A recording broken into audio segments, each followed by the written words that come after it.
Voilà, je vais regarder le rat qui m'a créé en haute définition. Entre guillemets. Voilà, le rat immonde. Il est trop drôle. Bien. Ah, mais il n'a pas les yeux blancs finalement. Ok.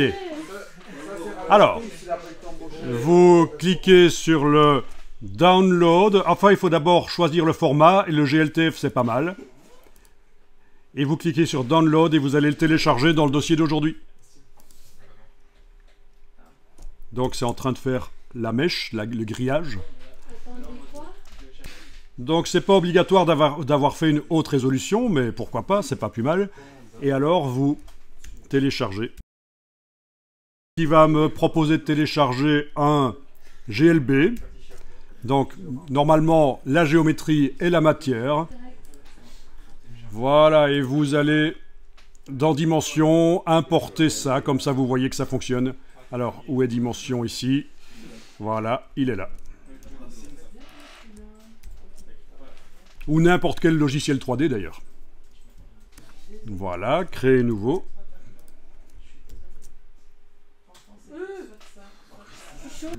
Alors, vous faites fichier importer modèle 3D.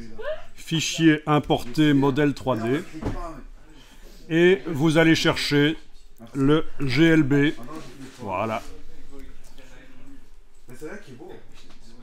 Le voilà, il est immonde. Alors, je zoome en arrière et je vais... Ah, mais il y a un petit problème ici. Il va falloir que je le remette droit avec... Vous voyez, clic droit, je tourne. Oui, parce qu'il n'y a pas trop dans Dimension pour gérer les pivots.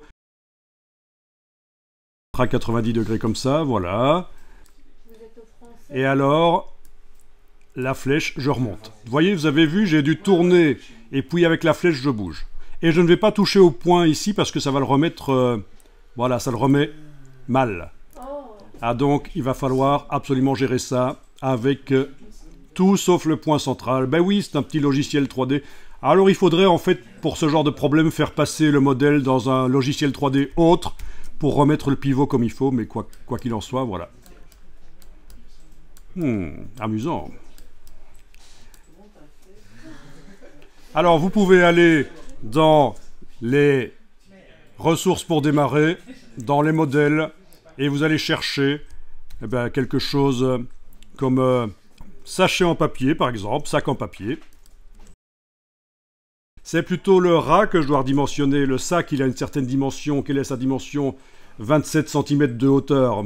Oui, c'est le rat qui est trop grand, en fait.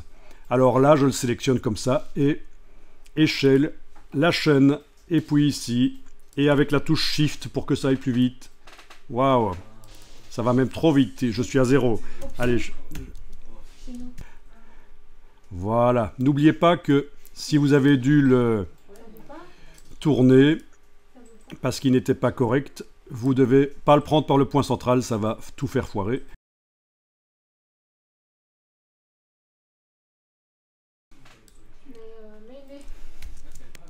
Voilà, touche F, puis roulette, et puis je vais modifier un peu sa dimension. Voilà, quelle dimension je veux qu'il ait. Voilà, il a à peu près la dimension d'un vrai rat, c'est immonde.